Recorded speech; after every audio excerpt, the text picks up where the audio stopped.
चित्तौड़गढ़ नगर में मोहन और भोला दो भाई रहते थे। मोहन बड़ा और तेज तर्रार था, तो वहीं भोला सचमुच अपने नाम की तरह ही भोला था। मोहन भोला को बिल्कुल भी पसंद नहीं करता था। मोहन और उसकी पत्नी अक्सर इस ताक में रहते कि कब वो उसे घर से निकालकर बाहर करे। अच्छा जल्दी कुछ कीजिए ताकि हमें इस भोंदूराम को और मुफ्त की रोटियां ना खिलानी पड़े। मैं भी इसी मौके की तलाश में हूँ भाग्यवान। बस मुझे वो मौका मिल जाए तो मैं इसे लात मारकर सारी जमीन से बेदखल करूं। एक रोज उस नगर के राजा ने सारे नगर में घोषणा करवाई कि जो भी सबसे अच्छी गाजर की खेती करेगा उसे इनाम दिया जाएगा। ये बात सुनकर मोहन के मन में लालच आ जाता है। अगर मैंने गाजर की अच्छी खेती कर ली तो इनाम तो मुझे ही मिलेगा, लेकिन वो इनाम मुझे उस भोला के साथ भी बांटना पड़ेगा, जबकि उसको खेती करनी तक नहीं आती। सारी मेहनत मेरी होगी और इनाम दोनों में बटेगा। तो आप एक काम क्यों नहीं करते जी, उस भोला को पहले ही जमीन का बंजर हिस्सा थमा दो। उसमें वो कुछ उगा नहीं पाएगा और हम अपने खेत में अच्छे से खेती करेंगे और इनाम जीत जाएंगे। मोहन बिल्कुल वैसा ही करता है। वो भोला को बंजर हिस्सा देकर घर से निकाल देता है। भोला मुझे गलत मत समझना भाई, लेकिन मैं बस राजा के कहे अनुसार चलना चाहता हूँ। वैसे भी आज नहीं तो कल जमीन का बंटवारा तो होना ही था ना। इस तरह चालाक मोहन अपने उपजाऊ खेत में गाजर की खेती कर लेता है, जिससे उसके खेत में कुछ समय बाद बहुत ही अच्छी गाजर उगकर तैयार होती है। तो वहीं दूसरी तरफ बेचारा भोला अपनी बंजर जमीन पर कुछ भी नहीं उगा पाता, क्योंकि उस पर हल तक चला पाना मुश्किल था। भोला अपने बंजर खेत के बगल में ही झोपड़ी बनाकर रहने लगता है। ऐसे ही दिन बीतते हैं। प्रतियोगिता का समय नजदीक था। एक रोज उदास भोला अपने बंजर खेत में बैठा हुआ होता है कि तभी एक खरगोश उछलता हुआ उसके पास आता है और वो बार बार पेड़ के नीचे बैठे भोला का हाथ चूमता है, मानो वो उससे कुछ कहना चाहता हो। अरे इस बंजर भूमि पर यह खरगोश क्या कर रहा है? लगता है ये मुझे कहीं ले जाना चाहता है। भोला उस खरगोश के साथ वहां से चला जाता है। वो खरगोश उसे पत्थरों के पास ले जाता है, जहां वो देखता है कि उसके नीचे कुछ खरगोश दबे पड़े हैं। भोला उन सभी खरगोशों को एक एक कर बाहर निकालता है। तभी वो खरगोश भोला को धन्यवाद देते हुए कहता है, तुम्हारा बहुत बहुत धन्यवाद। तुमने आज मेरे परिवार की जान बचाई है। हम तुम्हारा ये उपकार कभी नहीं भूल सकते। तुमने हमारी मदद की है, इसलिए मैं तुम्हें ये गाजर देना चाहता हूँ। ये एक जादुई गाजर है। इसे तुम अपने बंजर खेत में गाड़ दो, फिर देखो कमाल। जादुई गाजर? भोला ने वैसा ही किया। उसने जैसे उस बंजर खेत में उस गाजर को डाला तो वो पूरा खेत ताजी ताजी लाल लाल गाजर से भर गया। अरे वाह, ये तो सचमुच जादुई गाजर का खेत बन गया। तुम्हारा बहुत बहुत शुक्रिया जादुई गाजर देने वाले खरगोश। अगले दिन प्रतियोगिता का दिन था। सभी नगरवासी अपनी अपनी गाजर लेकर राजा के दरबार में पहुंचे। भोला भी अपनी गाजर लेकर वहां पहुंचा, जहां राजा उसकी गाजर देखकर बहुत प्रसन्न होते हैं। अरे वाह, ये तो बहुत ही सुंदर लाल लाल और मोटी गाजर है। इतनी सुंदर गाजर मैंने आज से पहले कभी नहीं देखी। कहीं यही वो गाजर तो नहीं जिसकी मुझे तलाश थी। फिर राजा भोला के पास जाते हैं और उससे पूछते हैं, सच सच बताना, ये गाजर तुमने खुद अपने खेतों में उगाई है या ये कोई जादुई गाजर है? राजा जी, सच कहूं तो ये एक जादुई गाजर है जो किसी ने मुझे उपहार में दी थी। फिर भोला उसे सारी बात बताता है। राजा प्रसन्न होकर कहता है, अरे यही तो वो गाजर थी जिसकी मुझे कब से तलाश थी। दरअसल साल भर पहले मेरी बेटी ने खरगोश का तिरस्कार किया था, जिससे क्रोधित होकर खरगोश ने उसे पत्थर हो जाने का श्राप दे दिया था, जिसकी मुक्ति का तरीका उसने खरगोश द्वारा ही दी गई जादुई गाजर को बताया था। फिर राजा अपनी बेटी के कक्ष में जाकर उसके होठों पर उस गाजर को लगाता है। जैसे ही वो गाजर उसके होठों पर लगाता है, वो पत्थर से इंसान बन जाती है। राजकुमारी दिखने में बहुत ही खूबसूरत थी। भोला उसे देखते ही आकर्षित हो जाता है, तो वहीं राजकुमारी भी भोला को अपना दिल दे बैठती है। राजा दोनों को देखते ही सारी बात समझ जाता है। फिर वो भोला से कहता है, भोला, आज तुम्हारे ही कारण मैं अपनी बेटी को जीवित देख पा रहा हूँ। अगर तुम उस खरगोश की मदद ना करते तो ये जादुई गाजर हमें नहीं मिलती। इसलिए मैं अपनी बेटी का हाथ तुम्हारे हाथ में देना चाहता हूँ। लेकिन महाराज, राजकुमारी को तो अच्छे से अच्छा राजकुमार मिल सकता है, फिर मुझ गरीब के साथ? हाँ, लेकिन तुम्हारे जैसा नेक दिल इंसान इसे नहीं मिल सकता। और राजकुमारी मेरी इकलौती बेटी है, इसलिए मेरा जो कुछ है वो तुम दोनों का ही है। इसलिए अब से तुम दोनों मेरे साथ मेरे इसी महल में रहोगे। इतना कहकर राजा उन दोनों की शादी करवा देता है और भोला, जो कल तक एक गरीब किसान था, आज महलों का राजकुमार बन चुका था। ये देख उसके भाई और भाभी को अपनी करनी पर बहुत पछतावा होता है, लेकिन वो अब भला पछतावे के सिवा और कर भी क्या सकते थे। बेलापुर नाम के गांव में आलोक नाम का एक व्यक्ति अपनी पत्नी शोभा और बेटी मीनू के साथ रहता था। आलोक बड़ी मुश्किल से अपना और अपने परिवार का गुजारा कर पाता था। उसके पास ना तो कोई जमीन थी जिस पर वो खेती कर सके और ना ही कोई दुकान थी जिसके सहारे वो अपना घर चला सके। शोभा, अब हमारी मीनू भी धीरे धीरे बड़ी हो रही है और मेरे पास तो कोई जमा पूंजी भी नहीं है। पता नहीं कैसे पढ़ा पाऊंगा उसे। हे भगवान, हमारी मदद कर। गांव में अगर किसी के घर की या खेत की साफ सफाई करनी होती थी तो वो आलोक कर दिया करता था, जिससे उसकी थोड़ी कमाई हो जाती थी। मगर ये रोज का नहीं था, कभी उसे काम मिलता था तो कभी वो बेरोजगार रहता था। क्या करूं शोभा, कोई पक्का काम मिलता ही नहीं जिससे कि अच्छी कमाई हो जाए।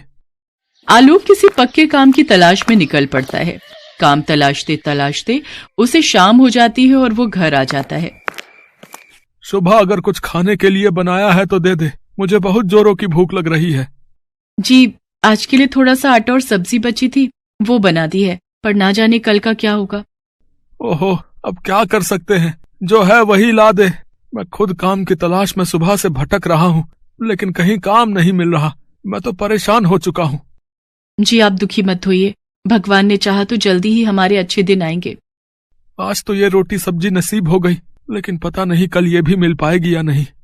आलोक रोटी सब्जी खाते खाते काम के बारे में सोच रहा होता है, तभी वो सोच में पड़ जाता है। अरे वाह, रोटी सब्जी, ये तो बहुत अच्छी बात है। इसी रोटी सब्जी से मेरा काम बन जाएगा। आलोक खुश होते हुए शोभा से कहता है, शोभा, मेरे दिमाग में एक जबरदस्त आइडिया आया है जिससे मेरी अच्छी कमाई होगी। बोलो, क्या तुम मेरा साथ दोगी? हाँ हाँ, कहो, क्या आइडिया है? मैं सोच रहा हूँ क्यों ना रोटी सब्जी बनाकर बेचूं। जी, आइडिया तो अच्छा है, पर हम उसे बेचेंगे कहाँ? हमारे पास तो कोई जगह भी नहीं है। हाँ, ये तो मैंने सोचा ही नहीं। खैर, अब कुछ और काम ढूंढता हूँ। अगले दिन आलोक काम की तलाश में निकल जाता है, लेकिन सारा दिन भटकने के बाद भी उसे कोई काम नहीं मिलता और वो निराश होकर एक पेड़ के नीचे आकर बैठ जाता है। तभी एक आदमी उसके पास आता है और उससे कहता है, नमस्कार भाई साहब, मेरा नाम राजीव है और मैं इस गांव में नया आया हूँ। क्या आप भी इस गांव में रहते हैं? जी जी, मैं भी इसी गांव में रहता हूँ और यहीं पास में ही मेरा घर है। अगर आप बुरा न मानो तो मैं एक बात पूछूं? जी कहिए। आप कुछ परेशान दिख रहे हैं, क्या बात है?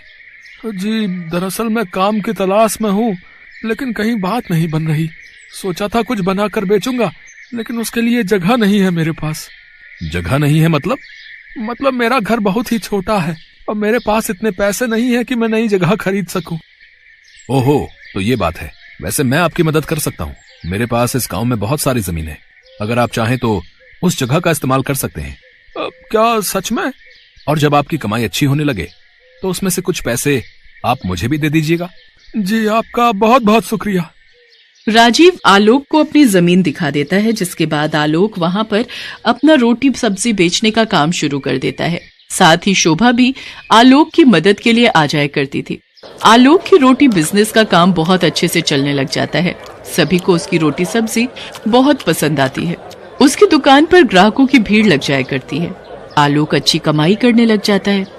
उस कमाई से वो धीरे धीरे अपना सारा कर्ज उतार देता है।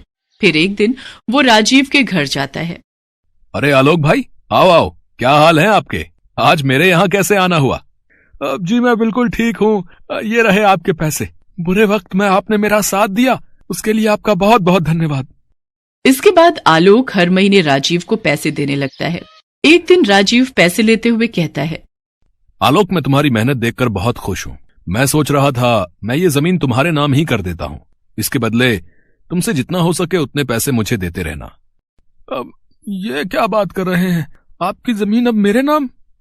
हाँ हाँ, मैंने फैसला कर लिया है। इस बात से आलोक बहुत खुश होता है। अब वो अपने काम को और भी मेहनत और लगन के साथ करता। लेकिन एक दिन जब आलोक रोटी सब्जी बेच रहा था, तभी अचानक उसकी दुकान पर पुलिस आ जाती है। भाई, कौन है इस दुकान का मालिक? जल्दी से बुलाओ उसे। साहब, ये तो मेरी ही दुकान है, मैं ही इसका मालिक हूँ। बताइए क्या बात है? ओहो, तो तुम ही हो वो हैं जिसने इस जमीन के मालिक को डरा धमका कर ये जमीन अपने नाम करवा ली। चल भाई चल, मेरे साथ चल, जेल की हवा खाने। मगर साहब, मैंने तो ऐसा कुछ भी नहीं किया। दरअसल इस जमीन के मालिक तो राजीव जी हैं। अभी हाल ही में उन्होंने अपनी ये जमीन मेरे नाम की है। अच्छा, तो फिर लेकर चल, मुझे उस राजीव के पास चल। आलोक पुलिस को राजीव के घर लेकर जाता है। क्यों भाई, क्या इसकी दुकान की जमीन तुम्हारी थी, हैं, जिसे तुमने इसे कुछ महीने पहले बेच दिया है? ये आप कैसी बातें कर रहे हैं सर? कौन सी जमीन? मैं तो इसे जानता भी नहीं हूँ। कौन हो भाई तुम, और मुझ पर झूठा इल्जाम क्यों लगा रहे हो? लेकिन आपने ही तो मुझे रोटी सब्जी की दुकान खोलने के लिए वो जमीन दी थी, और कुछ महीनों बाद वो मेरे नाम भी कर दी थी। ये क्या बकवास किए जा रहे हो? मैं नहीं जानता तुम्हें। भाई कहानी तो बहुत अच्छी बना लेते हो। अब चलो जेल, वहां की हवा खाने, वहीं तुम्हारी अकल ठिकाने आएगी। चल। तभी पुलिस आलोक को गिरफ्तार कर लेती है। लेकिन साहब मैंने कुछ नहीं किया है, मैं सच कह रहा हूँ। सभी अपराधी जो है ना, जुर्म करने के बाद यही कहते हैं। साहब, क्या जाने से पहले एक बार मैं अपनी बीवी बच्चों से मिल सकता हूँ साहब? ठीक है, लेकिन सिर्फ 10 मिनट के लिए, समझे? तभी पुलिस की गाड़ी आलोक के घर के बाहर आकर रुकती है। अंदर जाकर आलोक अपनी पत्नी को सारी बात बताता है। ये तो बहुत बुरा किया उन्होंने हमारे साथ, अब हम आपके बिना क्या करेंगे? शोभा, जब तक मैं वापस नहीं आ जाता तुम्हें ही ये घर संभालना होगा। और हाँ, अपना और मीनू का ध्यान रखना। मेरी बात मानो तो जब तक मैं वापस नहीं आता तुम अपने मायके चली जाओ मीनू को लेकर। नहीं, उन्होंने आपके साथ गलत किया है, मैं चुप नहीं बैठूंगी। अब कोई फायदा नहीं है शोभा, सब खत्म हो गया। कुछ सालों बाद जेल से छूटते ही मैं तुम्हें लेने आऊंगा। पापा मत जाओ ना हमें छोड़कर। इसके बाद आलोक मीनू और शोभा को गले लगा लेता है और तीनों फूट फूट कर रोने लगते हैं। तभी पुलिस आलोक को अपने साथ लेकर चली जाती है। तकरीबन 3 साल जेल में गुजारने के बाद आलोक वापस शोभा और मीनू को लेने उसके मायके जाता है। शोभा, तुम ठीक तो हो ना? और मीनू कैसी है? हम दोनों हर रोज आपको याद करते थे। मीनू रोज आपके बारे में पूछती थी। मैंने भी तुम दोनों को बहुत याद किया। चलो अब वापस अपने घर चलते हैं। इसके बाद आलोक दोनों को लेकर घर आ जाता है। घर आकर वो शोभा से कहता है, शोभा तुम खाना बनाओ, तब तक मैं आता हूँ। लेकिन आप कहाँ जा रहे हैं? उस राजीव से पूछने कि उसने आखिर मेरे साथ ऐसा क्यों किया। इसके बाद आलोक राजीव के घर जाता है, लेकिन उसके घर पर तो ताला लगा हुआ था। आसपास के लोगों से पूछने पर पता चलता है कि वो 1 साल पहले ही गांव छोड़कर जा चुका है। इसके बाद आलोक वापस अपने घर आ जाता है। शोभा, वो तो 1 साल पहले ही ये गांव छोड़कर जा चुका है। अब छोड़िए जी, उसको उसके किए की सजा तो भगवान जरूर देगा। अब आप अपने जीवन में आगे बढ़ने की सोचिए कि कौन सा नया काम ढूंढना है। हाँ शोभा, अब दोबारा से कोई नया काम ढूंढना पड़ेगा। वैसे जेल में मैंने काम करके कुछ पैसे कमाए हैं। जब तक मुझे कोई नया काम नहीं मिल जाता तुम इन्हीं से काम चलाओ। तभी आलोक का दोस्त राजू उससे मिलने आता है। क्या हाल है अशोक भाई? वैसे उस राजीव ने तेरे साथ बहुत बुरा किया भाई। छोड़ उन सब बातों को, बीती बातों को क्या याद करना। अब मैं आगे के बारे में सोचकर नए काम की तलाश में हूँ। बिल्कुल सही कहा तुमने। वैसे तुम्हारे गांव से कुछ दूरी पर एक शहर है, वहाँ रेस्टोरेंट और ढाबे बहुत कम हैं। अगर तुम चाहो तो वहीं जाकर अपनी रोटी सब्जी बेच सकते हो। ठीक है भाई, मैं सोचता हूँ। इसके बाद अगले दिन शोभा से कहकर आलोक शहर की ओर निकल पड़ता है। यहाँ तो एक भी जगह ऐसी नहीं दिख रही जहाँ मैं रोटी सब्जी लगा सकूं, पर वापस किसी से जमीन लेने की गलती मैं नहीं कर सकता। हाँ, ये ठीक रहेगा, साइकिल पर रोटी सब्जी बेचूंगा। इसके बाद जो थोड़े बहुत पैसे की बचत उसने जेल में रहकर की थी, उनसे वो एक साइकिल खरीदता है। इसके बाद आलोक रोज गांव से आना जाना करता है। साइकिल पर घूम घूम कर रोटी सब्जी बेचता है। रोटी सब्जी ले लो, रोटी सब्जी। सभी आलोक की रोटी सब्जी खाने लगते हैं। धीरे धीरे उसकी कमाई काफी अच्छी होने लग जाती है, जिससे वो शहर में किराए पर घर ले लेता है और अपनी पत्नी और बेटी को भी अपने साथ शहर में ही रखता है। अब उसकी आर्थिक स्थिति बहुत अच्छी होने लगती है। एक दिन आलोक रोटी सब्जी बेच रहा था, तभी उसे शोर सुनाई देता है। जब वो वहां जाकर देखता है तो सड़क हादसे में एक आदमी की जान चली गई होती है, जिसके कारण वहां भीड़ लगी होती है। जब आलोक पास आकर देखता है तो वो हैरान रह जाता है। वो मृत व्यक्ति कोई और नहीं बल्कि राजीव था। इसका मतलब राजीव गांव से भागकर यहाँ रह रहा था। भगवान ने उसको उसके किए की सजा दे दी। हेलो दोस्तों, कैसे हैं आप सब? हमारी कहानियाँ देखने के लिए हमारे चैनल को सब्सक्राइब कीजिए और हाँ, बेल आइकॉन पर क्लिक करना मत भूलिएगा।